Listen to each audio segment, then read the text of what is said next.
নমস্কার বন্ধুরা, shout with Dipanjan চ্যানেলে আপনাদের সকলকে স্বাগত জানাই। আপনারা শুনছেন শ্রীমদর্শন। শ্রীমদর্শন 16টি খণ্ডে সম্পূর্ণ। ভগবান শ্রীরামকৃষ্ণদেবের অপার অনুগ্রহে এই গ্রন্থের প্রথম ভাগের প্রথম সংস্করণ 1366 বঙ্গাব্দে ও ইংরেজির 1960 খ্রিস্টাব্দে প্রকাশিত হইয়াছিল। তদবধি ভক্তগণের চাহিদাতেই একের পর এক সংস্করণ প্রকাশ করা সম্ভব হইতেছে। শ্রীমদর্শনের মূল আবেদন, গৃহে বাস করিয়া কি প্রকারে দেবভাবে জীবনযাপন করা যায়, কিভাবে বেদ বর্ণিত উপায়ে সুখ দুঃখ সমভাবে গ্রহণ করিয়া সংসারে শান্তিতে বাস করা সম্ভব হয়। এই পুস্তকে আছে পরমহংসদেবের ও মায়ের কিছু নূতন কথা, আর স্বামীজি প্রমুখ অন্তরঙ্গ সন্তানদের কথা, আর আছে কথামৃতকার দ্বারা কথামৃতর ব্যাখ্যা এবং শ্রীরামকৃষ্ণ জীবনালোকে উপনিষদ, গীতা, ভাগবত, পুরাণ, বাইবেল আদি শাস্ত্রের আলোচনা। আজ চতুর্থ পর্ব পরিবেশন করব। চলুন আজকের পর্বটি শুরু করা যাক।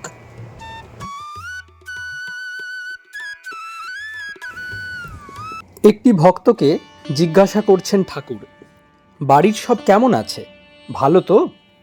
ভক্তটি বললেন, ও একরকম চলে যাচ্ছে, আর আপনি তো বলেছেন এখানে অন্য কথা হবে না, কেবল ঈশ্বরীয় কথা।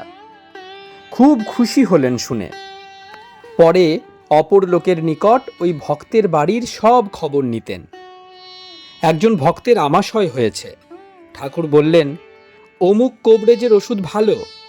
ভক্ত কিন্তু ওই কোবরেজের কাছে গেলেন না, কেননা ওরা যে গুরুর নিকট ঔষধের জন্য যান নাই, অন্য স্থান থেকে ঔষধ খেয়ে ভালো হয়ে গেলেন। গিরিশ ঘোষ বলেছিলেন, আমার চাকরের 6 দিনের জ্বর আপনার প্রসাদ খেয়ে ভালো হয়ে গেল। অমনি ধমক।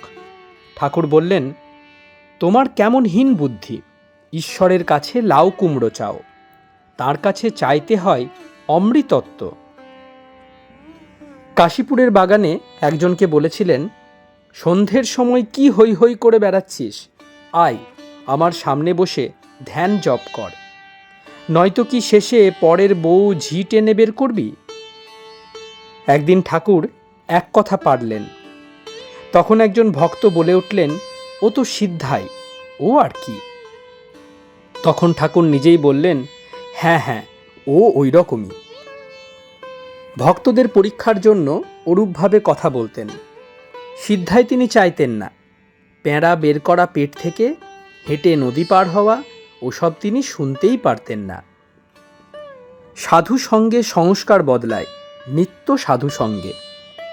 সাধুরও সাধু সঙ্গের দরকার।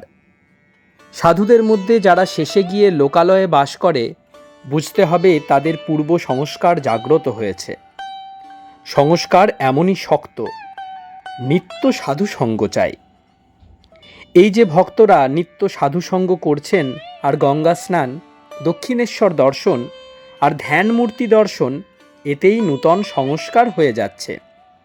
আর কিছুর প্রয়োজন হবে না। তাই দুবেলা অন্তত ধ্যান ঘরে বসতে হবে, ও চাই, অভ্যাস রাখা চাই। অর্জুনকে এই কথা বলেছিলেন শ্রীকৃষ্ণ। অভ্যাসের দ্বারা মনকে বশে আনতে হয়। ঠাকুরের একটি ছবি রাখবে, দুবেলা ধূপ আর সন্ধ্যায় প্রদীপ দেখাবে, আর রোজ ওখানে বসবে। কোনো বাজে কথা কইবে না ওখানে। এ করলে অন্য লোকও এতে বদলে যাবে। এই মিহিজামেই প্রথম কয়দিন পাড়ার বাবুরা আসতেন আর অন্য সব কথা বলতেন, যেমন হয়ে থাকে চেঞ্জে এলে বাবুদের। তারপর যেই ঠাকুর ঘর হলো, ঠাকুর প্রতিষ্ঠা হলো, অমনি আর আসেন না ওরা। কেউ এলে বলা হতো, আসুন আমাদের ঠাকুর ঘর দর্শন করুন, ব্যাস, আর আসেন না। শত কাজ থাকলেও দুবেলা ঠাকুর ঘরে বসবে। জগবন্ধু, আগে তীর্থাদি সম্বন্ধে কিরূপ করা উচিত? শ্রীম, তীর্থস্থানগুলি একবার দেখে নিতে হয়, কারণ একবার দেখা থাকলে পরে স্মরণ মাত্রই তীর্থে যাওয়ার কাজ হয়ে যায়। শ্রী শ্রী ঠাকুরের মহাবাক্য রয়েছে, মনই সব যেন ধোপা ঘরের কাপড়, যে রঙে ছোপাবে সেই রং ধরবে। এর সিগনিফিকেন্স আছে, ইন্টেলেকচুয়াল ইনভেনশন নয়, ঠিক কথা। ঠাকুর একটি গল্প বলতেন। দুই বন্ধু বেড়াতে বের হলো। একজন রাস্তায় ভাগবত পাঠ হচ্ছে দেখে সেখানেই বসে পড়ল, আরেকজন বেশ্যালয়ে গেল। যে ভাগবত পাঠে ছিল সে ভাবতে লাগলো, বন্ধু আমার কি মজাই করছে, আর আমি? যে বেশ্যালয়ে ছিল সে ভাবছে, হাই, আমি কি নরকেই এসেছি, বন্ধু আমার কি আনন্দেই আছে। মৃত্যুর পর যে ভাগবত পাঠে ছিল সে গেল যমালয়ে, আর যে বেশ্যালয়ে গিয়েছিল তাকে বিষ্ণুদূত বৈকুণ্ঠে নিয়ে গেল। এই গল্পের এই মনই সব, যে রঙে ছোপাবে সেই রং ধরবে। তীর্থ একবার দেখা থাকলে ভালো করে পরে ইচ্ছা করলেই তার অনুচিন্তন করা যায়। কেউ যদি মনে করে আজ 2 ঘন্টা বিশ্বনাথ দর্শন করব, এখানে বসে মনকে পাঠিয়ে দিলেই তা হতে পারে। এইরূপে বৃন্দাবন প্রভৃতি সব স্থানই হতে পারে দর্শন। মঠে যারা নিত্য যেতে পারে না, তারাও যদি একবার বা মাঝে মাঝে গিয়ে সব ভালো করে দেখে আসে, তাহলে বাড়িতে বসেই মনকে পাঠিয়ে দিলেই হলো। এখন আরতি হচ্ছে, কিংবা এখন ধ্যানের সময়, আচ্ছা আমিও আরতি দর্শন করছি কি সাধু সঙ্গে বসে ধ্যান করছি, এ মনে করলেই হয়ে যাবে। হিমালয়ের সুন্দর সুন্দর দৃশ্য, নির্জন স্থানের, নদী পাহাড়, এই স্থানের মতো উন্মুক্ত প্রান্তরের দৃশ্যগুলি মনে গেঁথে ফেলতে হয়, পরে স্মরণ মাত্রেই ওইখানে যাওয়া যেতে পারে। এমন সব স্থানে সেন্স অফ ইনফিনিটি ডেভেলপ করে, অর্থাৎ অসীমের অনুভূতি বাড়ে।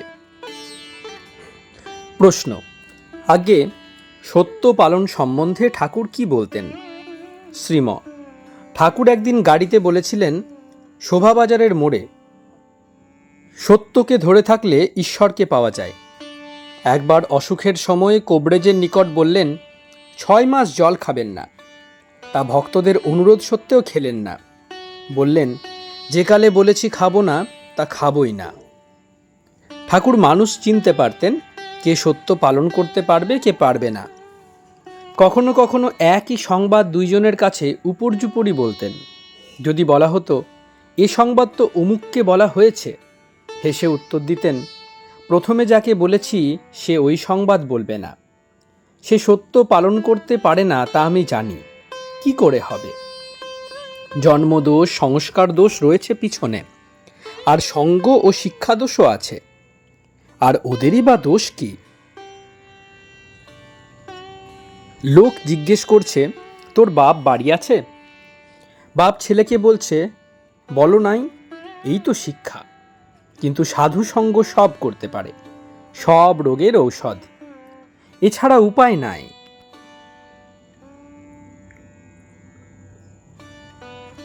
3, এখন অপরাহ্ন প্রায় 5টা। শ্রীম ও মোহন জম্বুতলে বসিয়া আছেন, কথাবার্তা হইতেছে। মোহন, আগে অবতার যখন আসেন সেই সময়ের বৈশিষ্ট্য কি? শ্রীম, অবতার যখন আসেন তখন লোকের ব্যাকুলতা বাড়ে, ঈশ্বরকে জানবার ইচ্ছা প্রবল হয়, দেশময় একটা নূতন ভাব জেগে ওঠে, আধ্যাত্মিক জীবনের আদর্শ তখন দেখা যায়। অন্য সময় লোক বাহ্য পূজা পার্বণে রত থাকে, নিয়মমাত্র হয়ে দাঁড়ায়, সুখ ভোগ, নাম যশ এসবের জন্য পূজাদি করে, আন্তরিকতা ঈশ্বর লাভের জন্য প্রায় দেখা যায় না।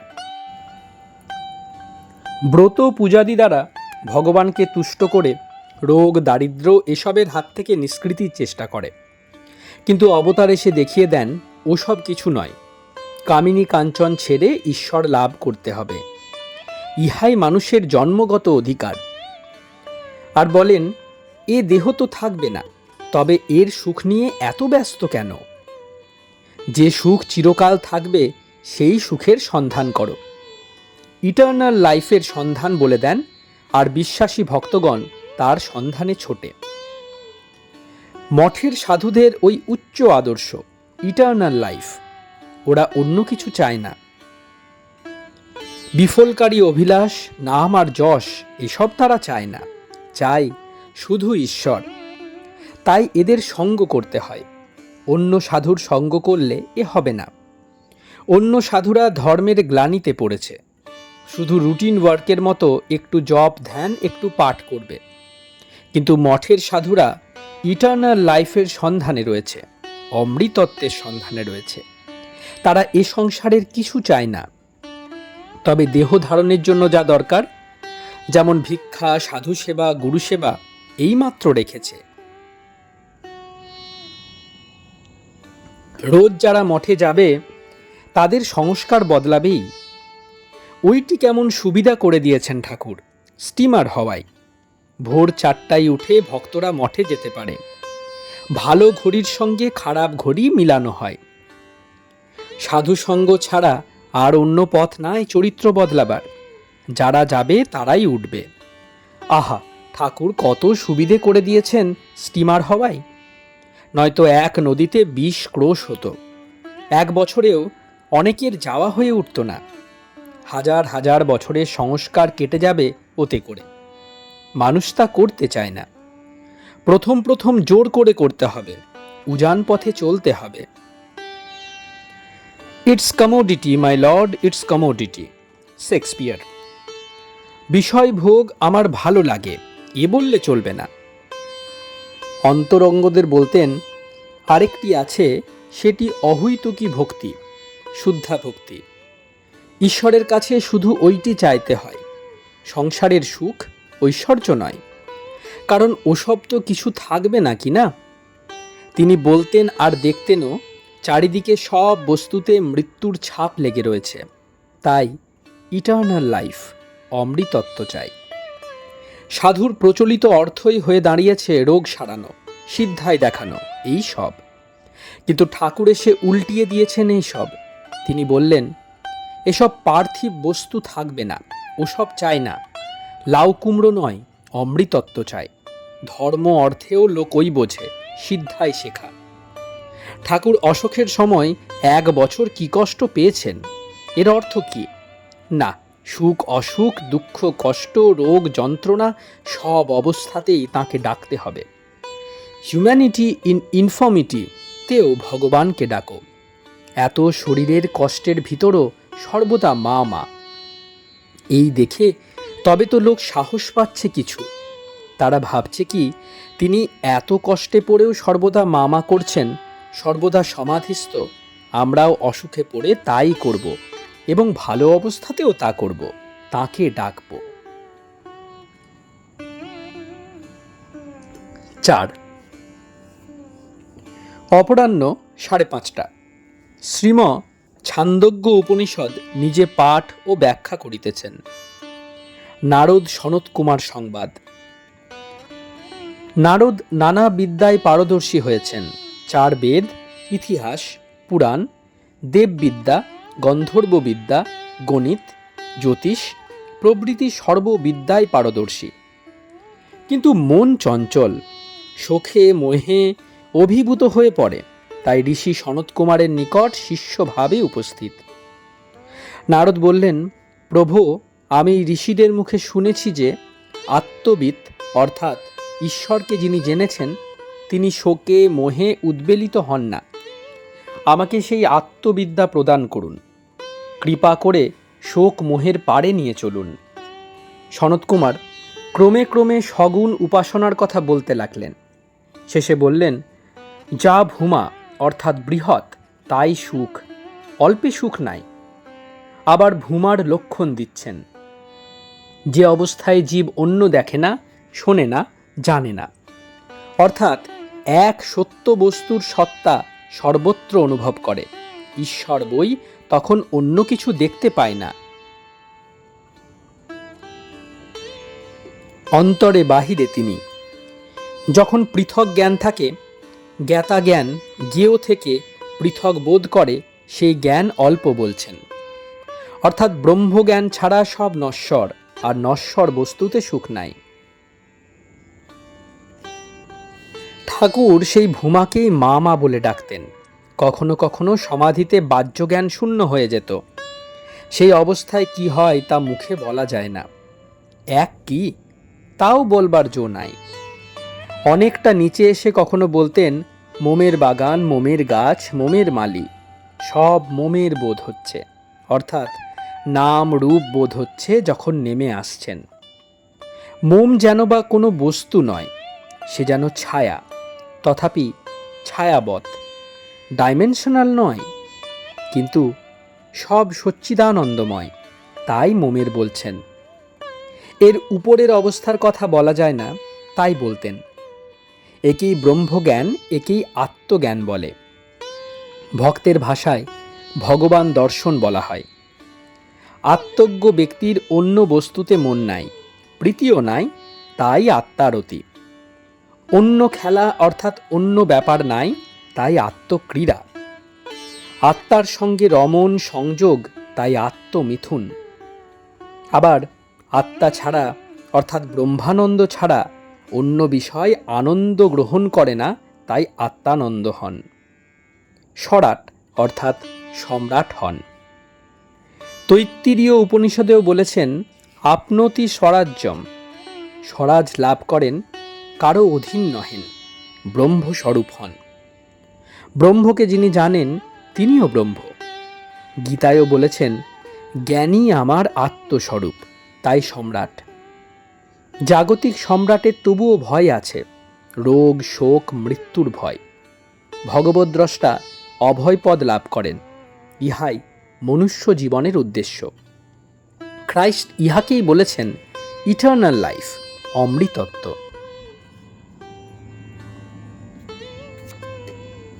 এখন সন্ধ্যা।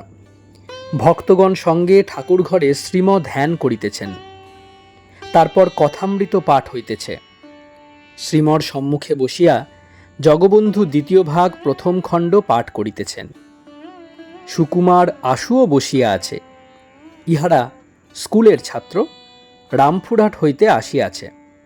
পাঠ চলিতেছে। শ্রীম বলিলেন, ভক্তিই সার। ঠাকুর বলছেন, ভক্তি থাকলে ব্রহ্মজ্ঞানও পাওয়া যায়। গোপীদের ব্রহ্মজ্ঞানও ছিল।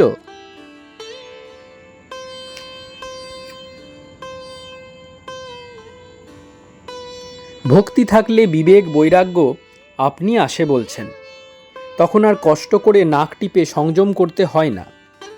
ব্যাঘ্র যেমন ছাগল কপকপ করে খেয়ে ফেলে, তেমনি কাম ক্রোধাদি নষ্ট হয়ে যায়। কিছু করতে পারে না ওরা, সব খসে পড়ে যায়। রাত্রির আহার শেষ হইয়াছে, এখন প্রায় 10টা। শ্রীম কুটির প্রাঙ্গণে বসিয়া আছেন, চেয়ারে উত্তরাস্য। চারিদিকে গাঢ় অন্ধকার, সব নিস্তব্ধ। বৃক্ষেরও পত্র নড়িতেছে না। একটি ভক্ত পাশে বসিয়া আছেন, তিনি যুবক। হঠাৎ শ্রীম তাহাকে বলিতেছেন, ভাব তো এই নক্ষত্রমণ্ডিত আকাশতলে নির্জনে বৃক্ষের নিচে কম্বলাসনে উপবিষ্ট সাধুর সাইকোলজি, মনের চিত্র। যুবকটি ভবিষ্যৎ জীবনের চিত্রপট কি তাহার সম্মুখে শ্রীম ধারণ করিলেন। 3রা চৈত্র 1329 সাল, 17 মার্চ 1923 খ্রিস্টাব্দ, শনিবার, শুক্লা প্রতিপদ।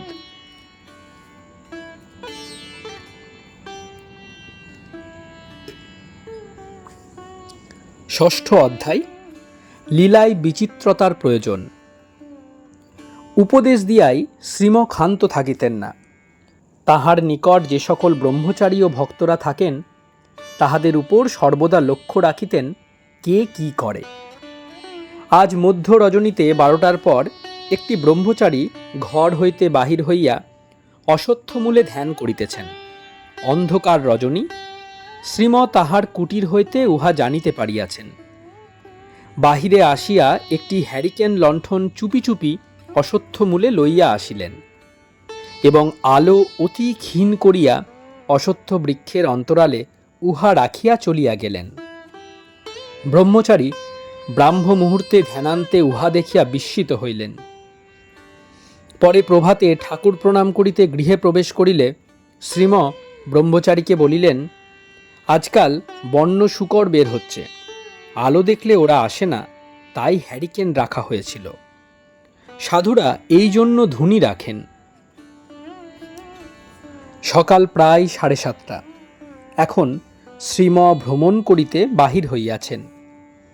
রাস্তা ধরিয়া দক্ষিণের মাঠের দিকে চলিলেন। সঙ্গে একজন ব্রহ্মচারীকে ডাকিয়া লইলেন। বনে একটি বৃক্ষকুঞ্জ দেখিয়া বলিলেন, এ স্থানটি অতি সুন্দর, যেন পঞ্চবটী। ঠাকুর আমায় যেসব গভীর উপদেশ দিয়েছিলেন, এখানে বসে সেসব কথা আমার মনে হতে লাগল। যেমন ঈশ্বর দর্শন না করলে কিছুই হলো না, রূপ, জীবন, যৌবন, বিদ্যা, বুদ্ধি সব তার পাদপদ্মে অর্পণ করলেই সব সার্থক। ঈশ্বরই বস্তু, সংসার কাক বিষ্টাবৎ পরিত্যাজ্য।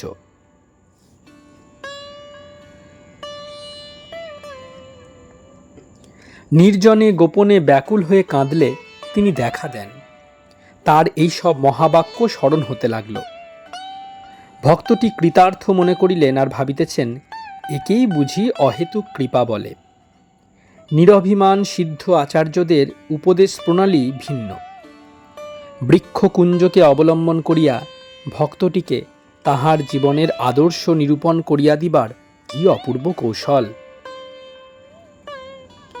অদূরে 2 মাইলের মধ্যে পশ্চিম দিকে একটি পাহাড় দেখা যাইতেছে। কৌতূহল বশত সঙ্গী ব্রহ্মচারী এই পাহাড়ের কথা উত্থাপন করিলেন। শ্রীম তৎক্ষণাৎ বলিলেন, যান না, একবার ফস করে দেখে আসুন না, এই তো দূর। ব্রহ্মচারী গমনোদ্যত হইলে বলিলেন, ফিরতে দেরি হবে, তখন রৌদ্র উঠবে, এই ছাতাটা নিয়ে যান। ব্রহ্মচারী ওই পাহাড়ে উঠিয়া চতুষ্পার্শ্বস্থ বন, গ্রাম সব দেখিয়া লইলেন। বহুদূর পর্যন্ত দৃষ্টিগোচর হয়। একটি গুহাতে বসিয়া তিনি ধ্যান করিতেছেন। শ্রীমর মুখনিঃসৃত সদ্যপ্রাপ্ত শ্রী শ্রী ঠাকুরের মহাবাক্য, ঈশ্বর দর্শন না করলে কিছুই হলো না, রূপ, জীবন, যৌবন, বিদ্যা, বুদ্ধি সব তার পাদপদ্মে অর্পণ করলেই সব সার্থক। এখন বেলা 10:30। একটি ভক্ত আশ্রম প্রাঙ্গণে শ্রীমর বিছানাদি রৌদ্রে দিতেছেন। তাহার কোমরে গামছা বাঁধা। ইহা দেখিয়া কৌতুক ছলে শ্রীম বলিতেছেন, দেখুন দেখুন, কেমন যেন কর্মকর্তা। দেখেন নাই, বাড়িতে কিছু উৎসব হলে কর্মকর্তা গামছা বেঁধে লাগে, কিন্তু সব কর্মের মালিক একজন। মালিককে ধরলে আর কর্মবন্ধনে পড়তে হয় না, নচেত মুশকিল। তাই সব কর্ম ঈশ্বরের জেনে নিষ্কামভাবে করতে হয়, তখন কর্ম অকর্ম হয়, গরল অমৃত হয়। আহারান্তে শ্রীম অশ্বত্থ মূলে গিয়া বসিয়াছেন। নিকটে মুকুন্দ ও একজন ব্রহ্মচারী আছেন। মনোরঞ্জনও আসিয়া বসিলেন। ইনি আজ কলিকাতা হইতে আসিয়াছেন। একটি ভক্ত কিছুদিন পূর্বে পুরী ধামে গিয়াছিলেন। তাহার সহিত জগন্নাথ দর্শন ও শ্রীচৈতন্যের পুণ্য নাম সংযুক্ত রাধাকান্ত মঠ, গম্ভীরা, সিদ্ধবকুল, হরিদাস সমাধি, টোটা গোপীনাথ, সমুদ্র প্রভৃতি সম্বন্ধে কথা হইতেছে। ভক্তটি বলিতেছেন, পুরীতে মাসখানেক ছিলাম, কি আনন্দেই দিনগুলি কেটেছে, যেন স্বপ্ন রাজ্যে ছিলাম। আপনার আদেশ মতো চৈতন্য চরিতামৃত অন্তলীলা পাঠ করতাম আর মন্দির দর্শন, বাসুদেব বাবা প্রভৃতি মহাত্মাদের দর্শন, সমুদ্র স্নান, মহাপ্রসাদ সেবন, বিভিন্ন মঠ দর্শন ও নির্জন সমুদ্র তটে ধ্যান, এই করে দিনগুলি অতি আনন্দে কেটে গিয়েছিল। আসবার সময় কাঁদতে লাগলাম। শ্রীম, তার বলতে? ঠাকুর অন্তরঙ্গদের ওখানে পাঠিয়ে দিতেন, নিজে যেতেন না। বলতেন, পুরীর জগন্নাথ আর আমি এক, অন্যদের এ কথা বলতেন না। নরেন্দ্রকে আবার বলেছিলেন, নদের গৌড়ের কথা শুনিসনি, সেই গৌড় আমি।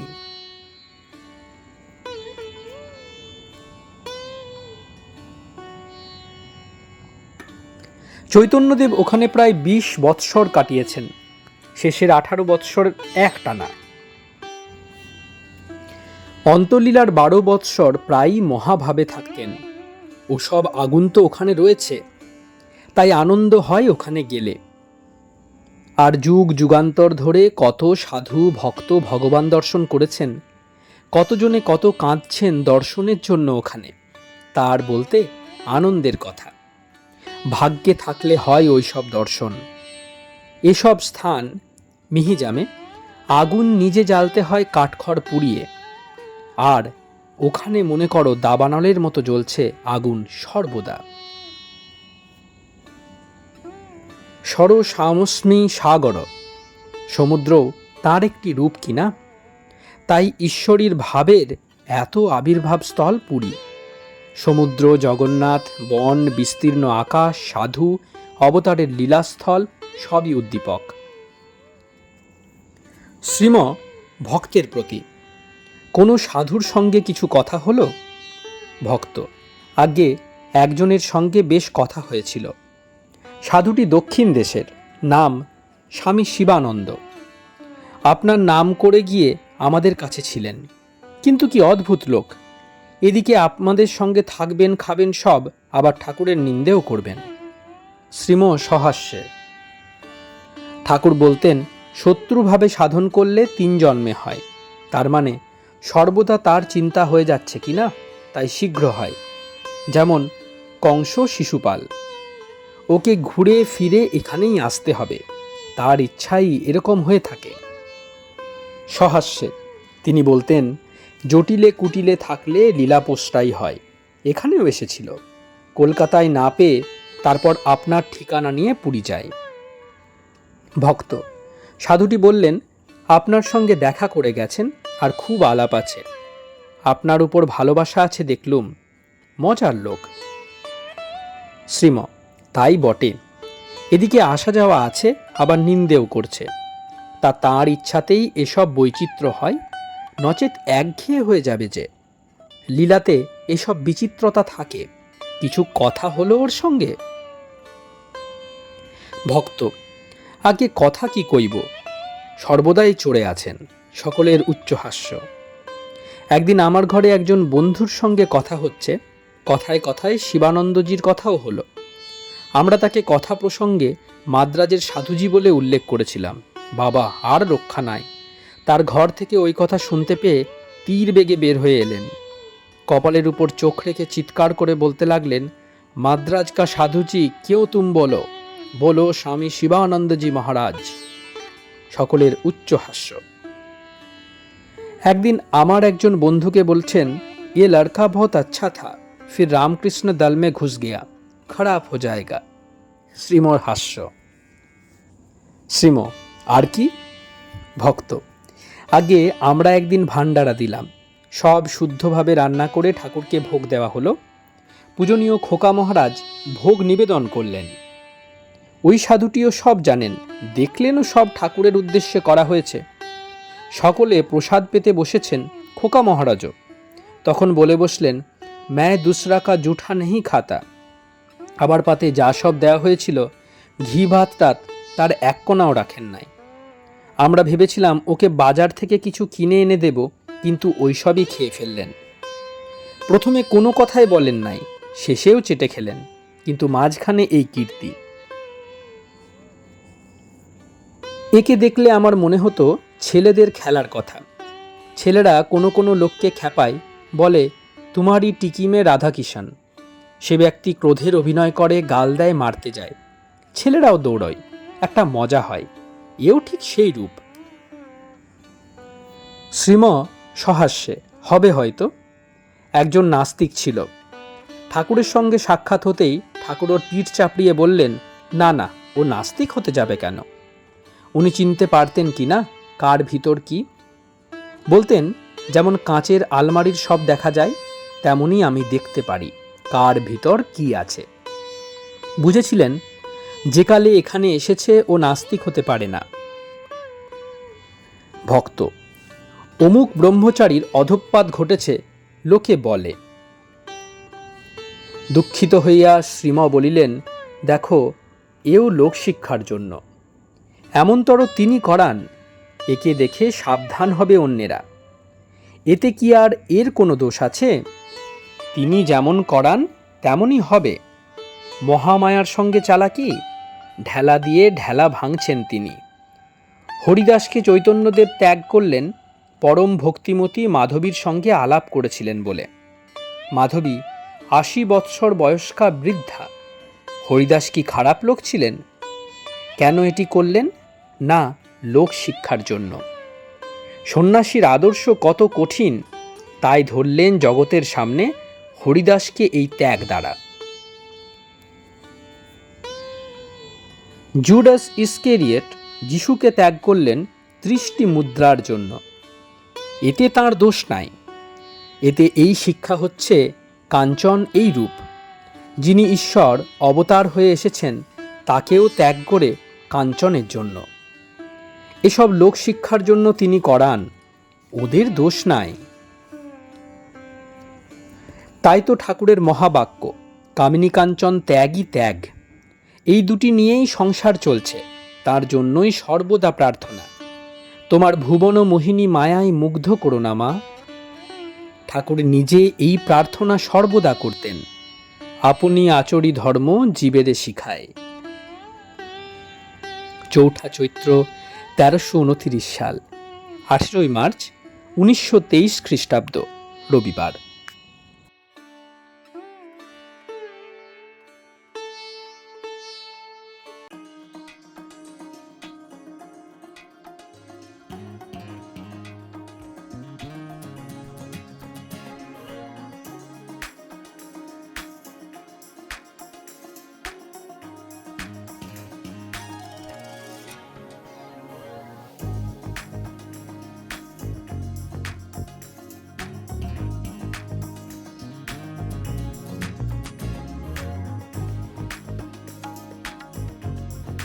আপনারা শুনছিলেন শ্রীমদর্শন চতুর্থ পর্ব। আমাদের পর্বগুলি কেমন লাগছে আমাদের জানান। কোনো সাজেশন থাকলে সেটাও অবশ্যই জানান। আপনার বন্ধুবান্ধবের মধ্যে এবং পরিবার পরিজনদের মধ্যে ভিডিওটি অবশ্যই শেয়ার করে দিন এবং শাউট উইথ দীপাঞ্জন চ্যানেলটি সাবস্ক্রাইব করে বেল আইকনটি প্রেস করে দিন। অনেক অনেক ধন্যবাদ। নমস্কার, ভালো থাকবেন। জয় ঠাকুর, জয় মা, জয় স্বামীজি।